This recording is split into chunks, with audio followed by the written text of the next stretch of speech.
Le chapeau, le fouet et bien sûr, cette musique, impossible de l'oublier. Indiana Jones, c'est bien plus qu'un simple héros de cinéma, c'est une véritable icône culturelle.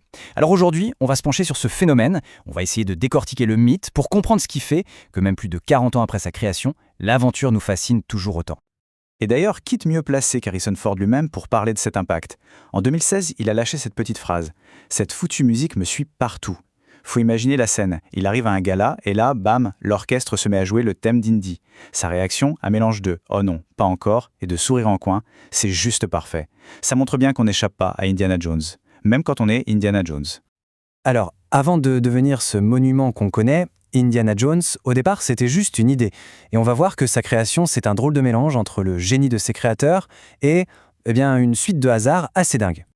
Pour imaginer Indy, en fait, George Lucas et Steven Spielberg n'ont pas cherché bien loin. Ils sont juste retournés dans leurs souvenirs de gamins. Tout y est, l'ambiance des serials d'aventure des années 30, les héros de magazines pulp comme Zorro, et même des clins d'œil à la BD.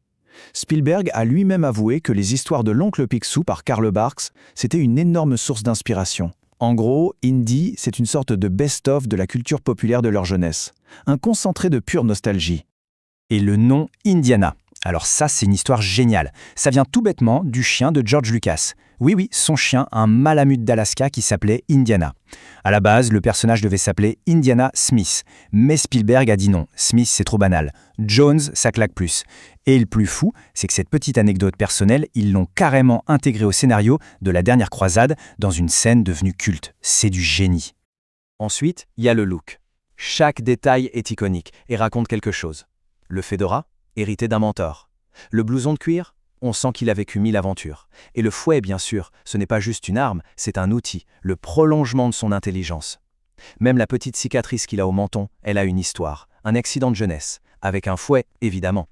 C'est l'accumulation de tous ces petits détails qui a rendu sa silhouette immédiatement reconnaissable partout dans le monde. Mais faire exister Indy à l'écran, ça n'a pas été simple. Loin de là. C'est une vraie petite saga en soi. Il faut s'imaginer que le rôle, à l'origine, était pour Tom Selleck. Il était parfait, il avait été choisi, sauf que il était déjà engagé sur une série télé, Magnum, et son contrat l'a bloqué. C'est ce coup du destin, ce hasard incroyable, qui a permis à Spielberg de placer son favori, Harrison Ford, même si Lucas n'était pas super chaud au début. On connaît la suite. C'est fou de se dire que ça s'est joué à si peu de choses. Ok, on a le personnage, mais un héros, il lui faut un terrain de jeu à sa mesure. Et l'univers d'Indiana Jones, c'est ce mélange absolument génial entre la grande histoire, avec un grand H, et les mythes les plus fous. Le vrai tour de force de ces films, c'est de réussir à nous faire gober l'impossible. Et la recette est brillante. Chaque aventure est basée sur des artefacts ou des légendes qui existent vraiment, ou du moins qui font partie de notre culture. L'Arche d'Alliance, le Saint Graal, ce n'est pas sorti de nulle part. Ça vient de nos mythes, de nos religions. Et c'est ça qui rend le tout si puissant. L'aventure semble presque plausible parce qu'elle est ancrée dans notre propre imaginaire collectif. Tiens, d'ailleurs, petite info pour ceux qui aiment les détails. Si on regarde les films dans l'ordre de sortie, on ne suit pas la chronologie des aventures d'Indy. Le Temple maudit, qui est le deuxième film, se passe en fait en 1935, c'est-à-dire 1 an avant les aventuriers de l'Arche perdue. C'est un peu un préquel caché en quelque sorte. Bon, maintenant qu'on a posé les bases, essayons de décortiquer la formule. Qu'est-ce qui fait qu'un film Indiana Jones, ça marche à tous les coups? Qu'est-ce qui nous donne des frissons? En fait, ça repose sur 2 piliers, le son et le spectacle. Commençons par le son. Et quel son! Le thème de John Williams, c'est un chef-d'œuvre d'efficacité. Le secret, c'est un motif rythmique bien précis qu'on appelle croche pointée, double croche. C'est le rythme typique des marches militaires, des hymnes héroïques. C'est pour ça que dès les premières notes, on sent l'adrénaline monter. On est immédiatement dans l'action, dans l'aventure. Williams voulait un truc simple, fort, inoubliable. On peut dire qu'il a réussi son coup. Et pour composer ça, Williams n'est pas parti de zéro. Il s'est inspiré des plus grands, notamment des compositeurs des films d'aventure des années 30, des gens comme Erich Korngold. Il y a aussi des influences de la musique classique, comme la suite Les Planètes de Holst. On sent cette puissance orchestrale, presque martiale. Il a su prendre le meilleur de ses prédécesseurs pour créer quelque chose d'unique. Et puis, après le son, il y a l'image, le spectacle. Franchement, la liste des scènes cultes est interminable. Le rocher géant qui dévale la pente, la baston sous l'avion avec l'hélice qui tourne, la course-poursuite en wagonnet. Chaque film a son lot de séquences d'anthologie. Spielberg n'a pas juste filmé de l'action, il a carrément réinventé le film d'aventure. Ces scènes sont devenues des cas d'école, des moments de cinéma pur qui ont marqué des générations entières. Mais ce qui est fascinant avec Indiana Jones, c'est que l'aventure ne s'est jamais vraiment arrêtée au cinéma. Pas du tout.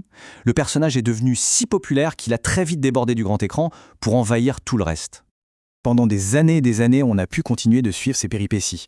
L'univers s'est développé partout, dans des romans, des comics, des jeux vidéo bien sûr, et même une série télé qui racontait toute sa jeunesse. C'est devenu un univers étendu gigantesque, où chaque support a apporté sa propre contribution à la légende du personnage. Et si on s'arrête sur les jeux vidéo, c'est particulièrement intéressant. L'évolution des jeux Indiana Jones, c'est en fait un résumé de l'évolution du jeu vidéo tout court. On est passé des graphismes hyper simples en 8 bits sur Atari, à l'âge d'or des jeux d'aventure point and click avec des titres cultes comme The Fate of Atlantis, pour arriver aux grosses productions cinématiques d'aujourd'hui. Indy a traversé toutes les époques du gaming, ce qui prouve bien que son concept d'aventure est adaptable et intemporel. Ce qui nous amène à la question finale. Dans un monde saturé de super-héros au pouvoir cosmique, comment un simple archéologue avec un fouet peut-il encore nous captiver? Eh bien, la réponse est peut-être là, justement. Indiana Jones est humain. Il n'a aucun super-pouvoir. Il prend des coups, il saigne, il a une phobie ridicule des serpents, et la plupart du temps, il improvise. Ses vraies armes, ce sont son intelligence, ses connaissances et sa volonté de ne jamais abandonner. C'est peut-être ça son plus grand message. L'héroïsme, ce n'est pas d'être invincible, c'est d'avoir le courage de se relever. Et que la plus grande quête, au final, c'est celle du savoir. Voilà, je pense qu'il fait d'Indiana Jones une icône éternelle.